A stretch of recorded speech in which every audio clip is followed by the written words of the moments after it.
Kongs. I'm the managing editor of Mother Earth News magazine, and today we're going to be talking about pickles. Specifically, we're going to follow a recipe for pickled beets. So pickling relies on vinegar, which introduces an acidity into the product that helps preserve it for a longer period of time using a water bath canner instead of using a pressure canner. So we have the water bath canner over here, and the two options you have for preserving pickles is to either do a fresh pack, which is where you put the fresh cut up vegetables into the hot jars and you would pour a hot vinegar solution over them before canning. What we're going to do today is called hot pack, where you actually cut up the vegetables and anything else you're going to add to the mixture in with the vinegar solution, bring all of it to a boil together, and then use a ladle to pour all of it into your jars before processing them in your canner. So the key player to pickling is the vinegar that you choose and that you use. It creates the level of acidity, it creates the texture, and it creates the flavor that you associate with the pickles. What you definitely want to be sure to notice is the level of acidity that is in the vinegar. So if it says 5%, which is the most common level used in pickling, found in white and apple cider vinegars, you're going to want to be sure you don't replace it with a lower or higher acidity vinegar, as adjusting that ratio creates some safety concerns. The other ingredients that you're going to need and pieces of equipment for pickling are similar to what you would use in other water bath canning processes. So you're going to want your flats and your rings from your jars. We have tongs that you use to get the jar lifters to get the jars out of the hot water. And I use a wand to get the lids and flats out of the hot water. It makes it easier, you don't burn your fingers. The other ingredients you're going to need are salt, onions, apple cider vinegar, cinnamon sticks, cloves, and sugar. So once the beets are done cooking, we're going to get them strained, and I'll show you a quick way to peel them, and we'll go from there. So now that the beets are fully cooked, we're going to go ahead and strain out the water.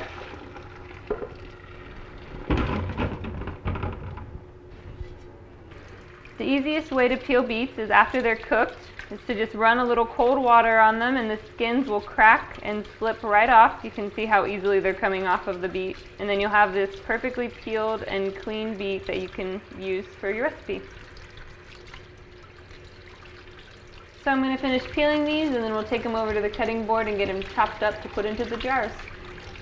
Okay, so now that our beets are washed and peeled, we have them here ready to go. We're going to go ahead and make that vinegar water solution that we're going to use as the pickling liquid. So the first thing you need is 2 cups of water.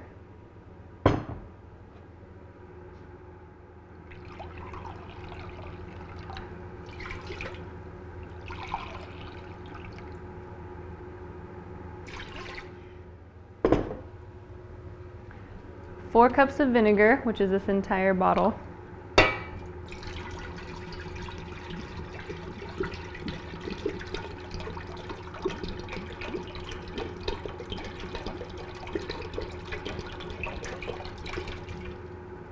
Perfect.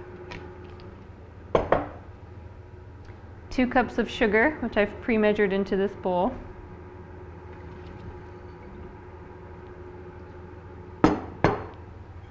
1.5 teaspoons of salt.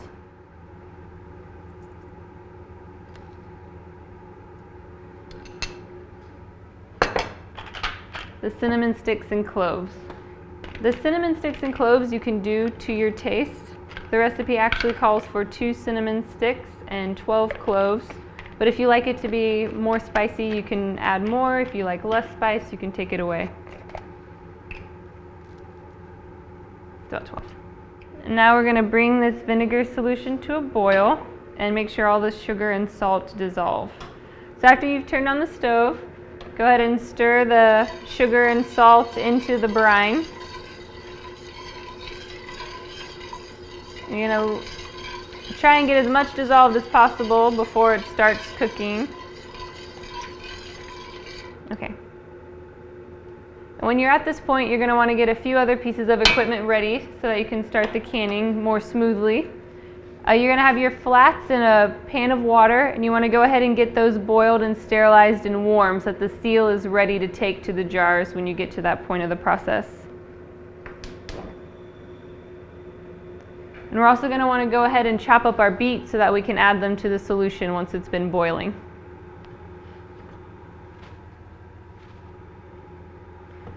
So you can either cut your beets into slices or into chunks, just as long as they're fairly small and uniform in size so that they cook evenly and make a better presentation when they come out of the jar.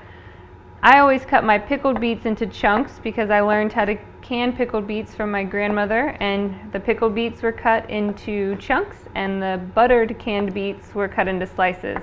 The other piece of equipment you're going to want to already have ready, which I did while the beets were cooking, was I sterilized my jars in the water bath canner.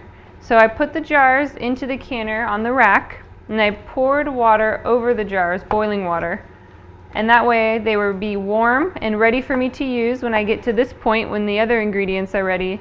And also it just gives me a chance to get them all sterilized and cleaned and keep them out of the way. So now that you have the beets all chopped, we're going to go ahead and add them to the liquid mixture with the onions from before.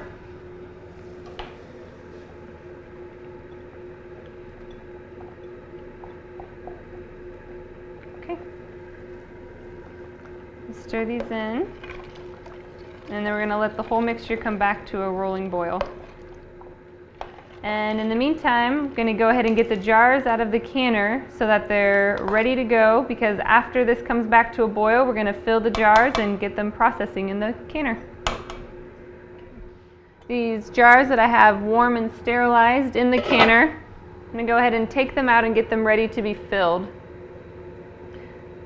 So they're going to be nice and hot, so you don't have to worry about the water that's inside of them. It's going to evaporate pretty quickly, and they'll be perfectly ready to use. And this way there's also already enough water in the canner, so once I get all of these jars out, I'm going to start heating the water just kind of on a medium-low heat, so that when we get the warm jars into the canner for processing, it's already kind of on its way to a boil and the jars won't be shocked. Alright, everything's ready to go, so let's go ahead and get these jars filled and into the canner. First thing, obviously, you need to take off the lid. You're going to want to put a towel over your hand and grab your first jar. It's going to be hot as the liquid is boiling, so you want to make sure you protect your hand. Put a funnel into the jar, and then you have two tools. You're going to start with the slotted spoon to grab the solids, so the beets and the onions. You're going to fill the jar up, and you're going to fill until you reach about what's called half-inch head space. So you leave a certain amount of room at the top of the jar when you're filling that allows for the proper amount of suction to happen while you're processing the jars. This recipe calls for a half-inch head space, so I'm going to fill it up. You see, it's okay, you accidentally get too much. Just set down your funnel and pull out some of the filling. So the half-inch headspace line is about this first solid rim on most modern canning jars. As you get to filling the last jar, if it's not quite full, that's okay. You're still going to be able to fill it with the liquid. If you have a little extra and you're not going to be able to fit it into the jars that you have, enjoy it. Put it in your refrigerator, let it cool, and enjoy it a little bit before the other pickles are ready.